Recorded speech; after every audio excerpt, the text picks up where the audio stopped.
Alors, exercice 36, on vous demande dans chacun des cas donner une équation de la droite D passant par le point A et de vecteur normal n. Alors, comme on l'a vu dans le cours, il y a deux méthodes qu'on peut utiliser pour faire ça.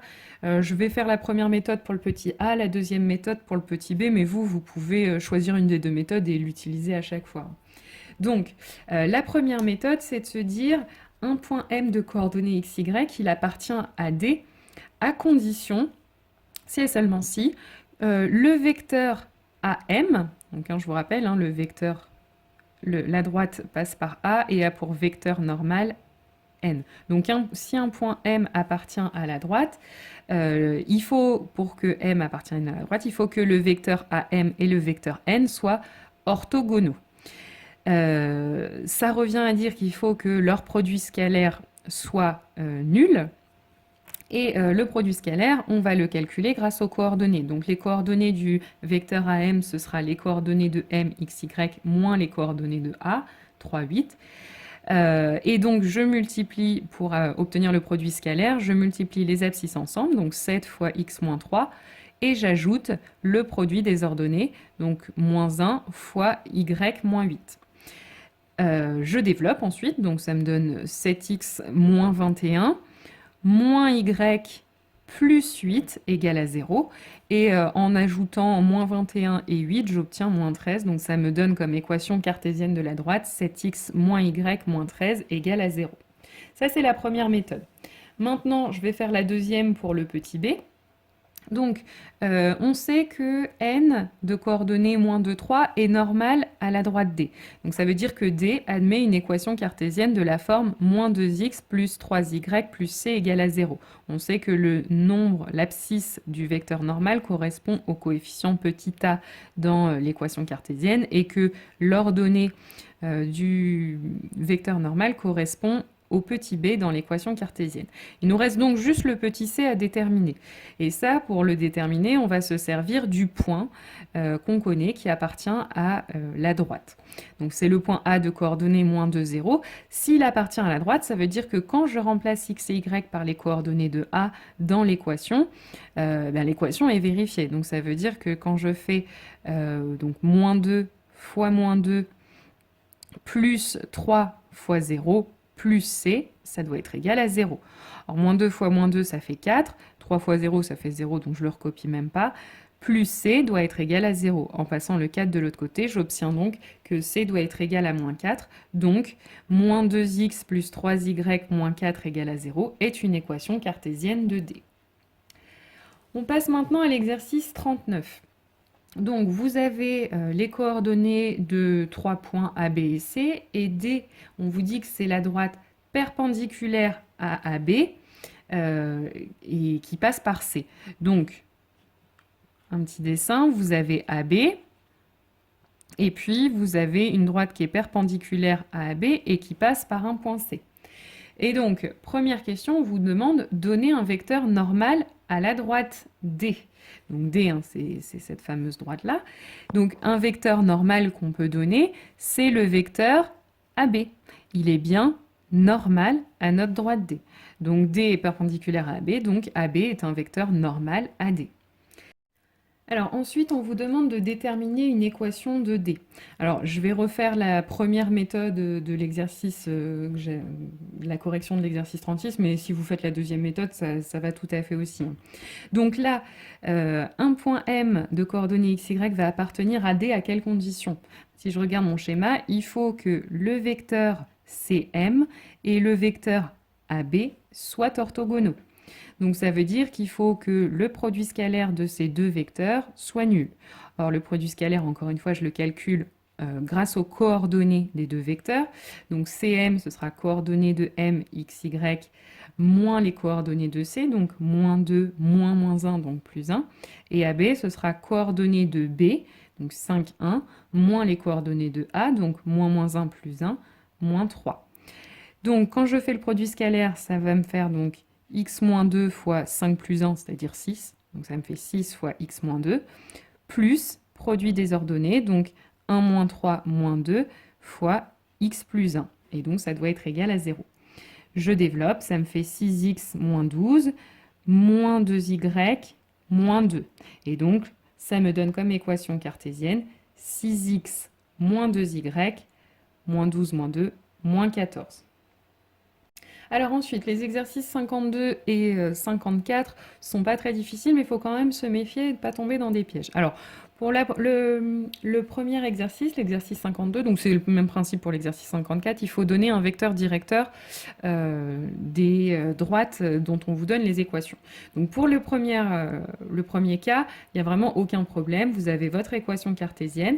Donc on a dit les coordonnées du vecteur normal, l'abscisse, ce sera le coefficient qui est devant x, l'ordonnée, ce sera le coefficient qui est devant y. Donc pour ici, vous pouvez donner comme vecteur normal 2, moins 5. Pour la deuxième droite, en revanche, attention, ce n'est pas l'équation cartésienne, c'est l'équation réduite. Donc pour obtenir l'équation cartésienne, il faut tout faire passer d'un côté. Donc par exemple, on peut faire passer le y à droite, ce qui nous donne moins 3x moins y plus 5 égale 0. Et donc le vecteur directeur, ce sera moins 3, moins 1. Les coordonnées de son vecteur directeur. Donc exercice 54, même chose, première droite, équation y égale x. Ce n'est pas une équation cartésienne.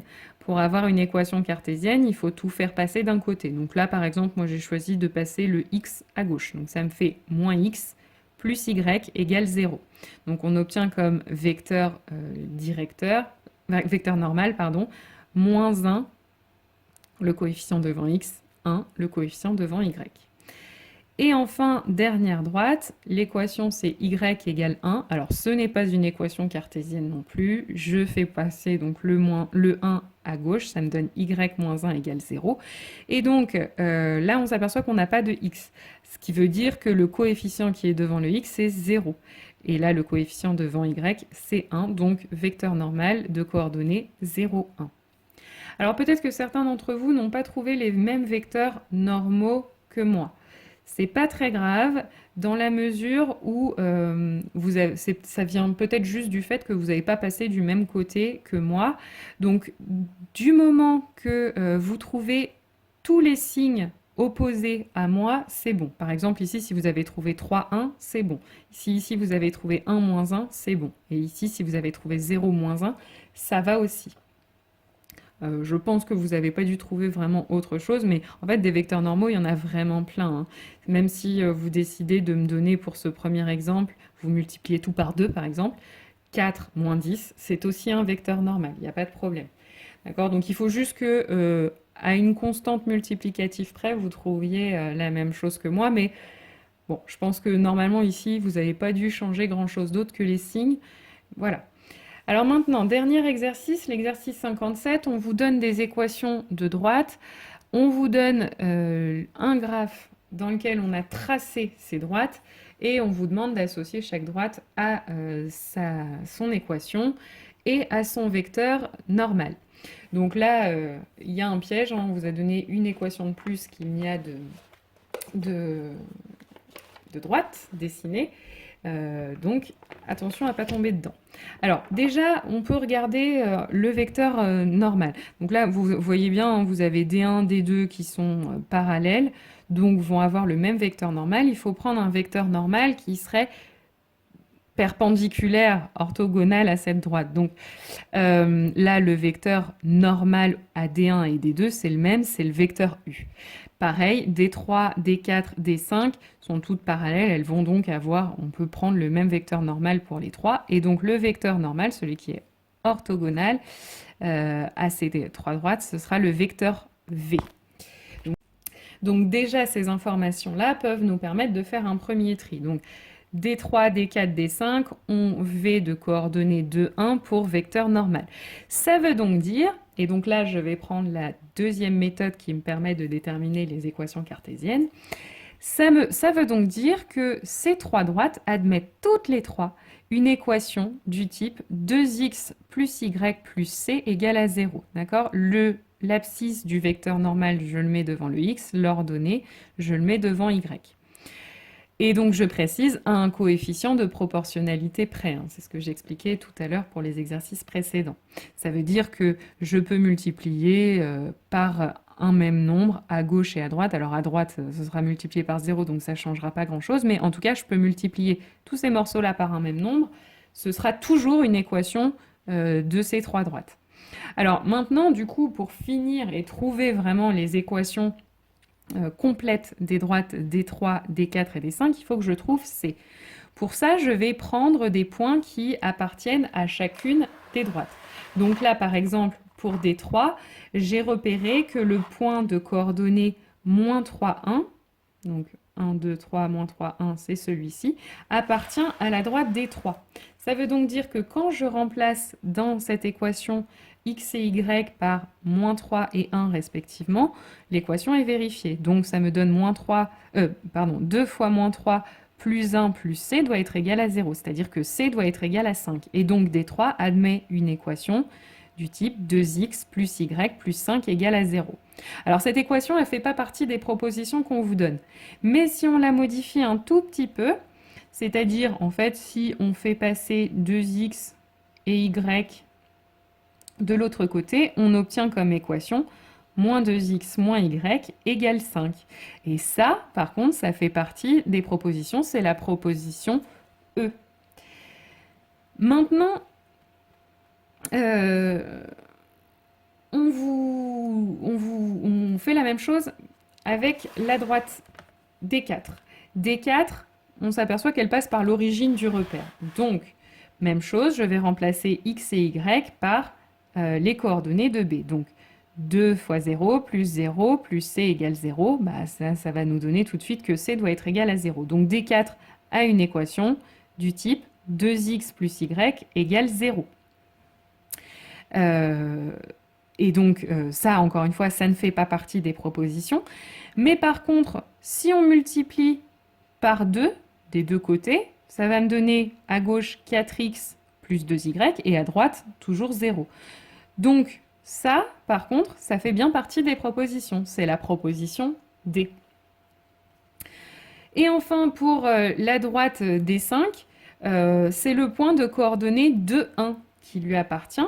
Donc, même chose, 2 fois 2 plus 1 plus c doit être égal à 0. Et donc, 2 fois 2, 4 plus 1, 5. Je passe de l'autre côté, ça me fait donc c doit être égal à moins 5. Donc, la droite D5 a pour équation 2x plus y moins 5 égale à 0. Et donc, si c'est pas une des propositions, mais si je fais passer le 5 de l'autre côté, oui, ça en devient une, c'est la proposition B. Et il nous restait une équation qui ressemblait un petit peu à celle-ci, 2x plus y plus c. C'était l'équation A. Elle ressemblait beaucoup à ça, hein. C'était 2x plus y. Alors si je passe le 10 de l'autre côté, moins 10 égale à 0.